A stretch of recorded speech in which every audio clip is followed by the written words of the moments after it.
development and red tape because exploration would become full and unnecessary operational burdens. The National Petroleum Council Arctic report found that Arctic resources can be safely developed today using existing field-proven technology. Locking up Arctic resources only hurts our nation by preventing responsible energy development. I ask my colleagues to support the state of Alaska, stand up for the Alaska Natives on the North Slope who support this production and energy exploration, and vote yes on the amendment, and I reserve the balance of my time. For what purpose does the gentlewoman from Minnesota seek recognition? Mr. Chairman, I rise in opposition to the amendment. The gentlewoman is recognized. This amendment would block the Bureau of Ocean and Energy Management from finalizing regulations that deal with exploratory drilling on the Arctic outer continental shelf.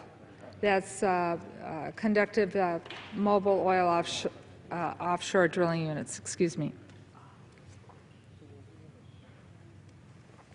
Oil and gas exploration on the Arctic outer continental shelf is expensive and requires industry to make significant investments, so blocking this rule creates uncertainty for industry and other stakeholders.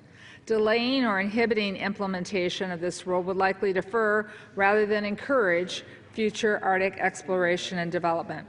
The amendment would also undermine efforts to protect Alaska Natives' health, livelihood, and cultural traditions.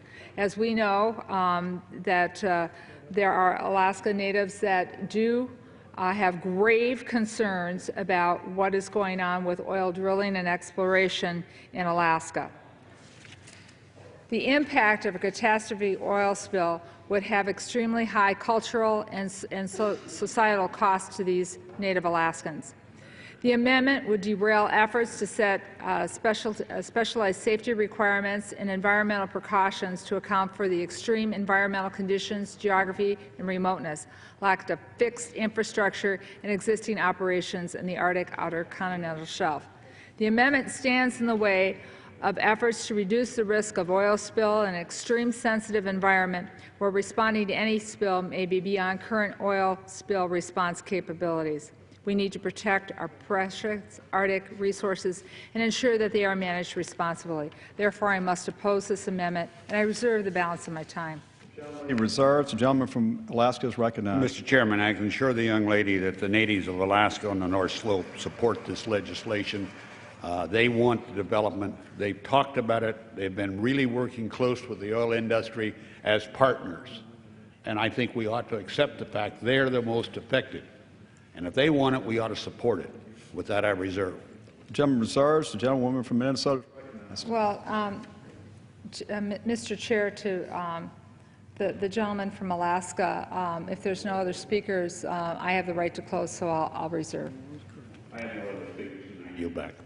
The gentlewoman from Minnesota is recognized. Thank you. I think this is something where people clearly in this chamber know that the gentleman in Alaska and I are going to disagree on.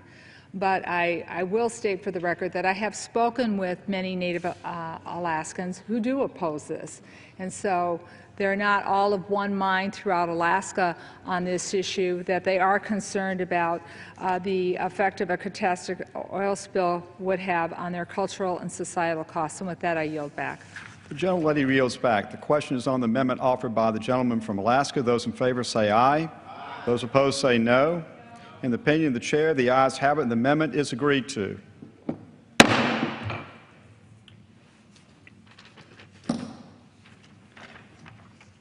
It is now in order to consider amendment number 90, printed in House Report 114-683. For what purpose does the gentleman from Alaska seek recognition? Mr. Chairman, I have an amendment to offer. The clerk will designate the amendment. Amendment number 90, printed in House Report number 114-683, offered by Mr. Young of Alaska. Pursuant to House Resolution 820, the gentleman from Alaska, Mr. Young, and a member opposed, each will control 5 minutes. The chair recognizes the gentleman from Alaska. Mr. Chairman, I ask unanimous consent to revive and extend.